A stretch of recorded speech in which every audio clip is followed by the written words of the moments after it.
All right, guys, I'm gonna show you real quick how I do what I call a soft underwriting for a deal. So I'm looking at a deal right now. This is a 10-unit apartment complex. So what you're gonna do is put property address up top here. You're gonna put the ownership entity or your personal name, whatever you are buying the property in. I'm gonna put the purchase price. This owner, this would be another creative finance deal with seller financing. So he wants $800,000 for the property. He wants a down payment of $100,000.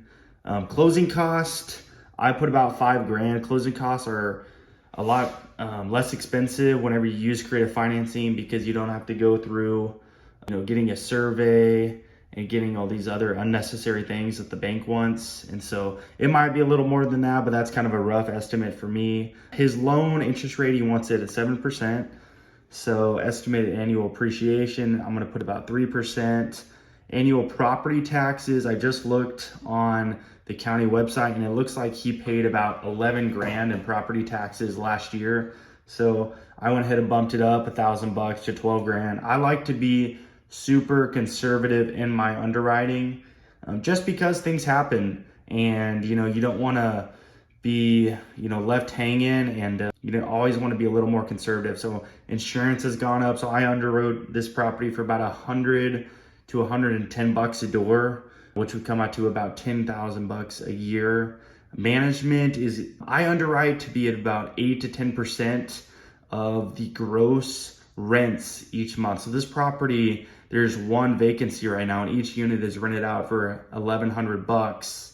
So with one vacancy, that would give me a management of about $800 roughly.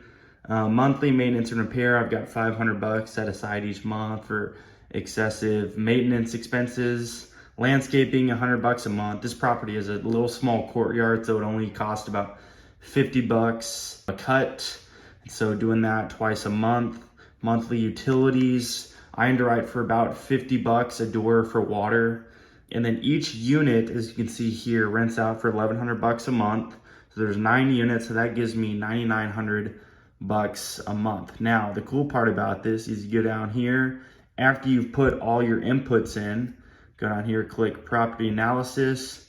Here's the fun stuff. So this breaks down all your returns. So we've got cash flow, cash on cash return. You've got the cap rate, you're buying the property, your debt reduction, your appreciation, and then your summarized return on investment after year 1. So we've got our monthly principal and interest expenses right here. It comes out to around $4,700 a month. We've got our monthly tax and insurance payment, management, and then $1,100 for monthly maintenance, repairs, and utilities. So that brings $9,900 a month in rental income, and then we've got about $8,390 for expenses. So about $8,400 a month for expenses, bringing me to about $1,500 a month in cash flow. I love the word cash flow, and that's what I'm looking for. I want that number to be as high as possible. Now, we're gonna look at cash on cash returns. This is something that I really care about. So I put only 13% down, which is pretty good, which gives me a 17% cash on cash return, which is pretty good. 9%, 9.1% cap rate, or 9.2. All a cap rate is a cap rate is your return on investment if you paid cash for the property. So it's just a way to compare apples to apples in the commercial real estate space, because everybody gets debt differently. Some people pay cash, some people leverage. It just depends. But cap rate is a way to buy a property and know what your return on investment would be if you paid all cash for the property.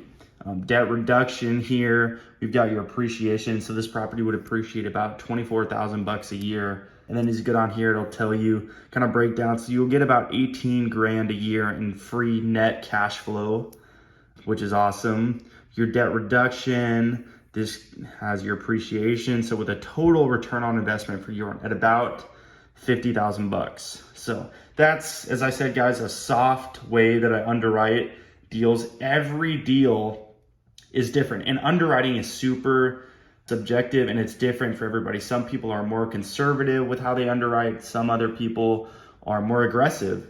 And it just depends on the market that you're buying in, the asset class, as well as the property condition. So if you have any questions, put them in the comments. But this is, as I said, just a simple way to underwrite your deal.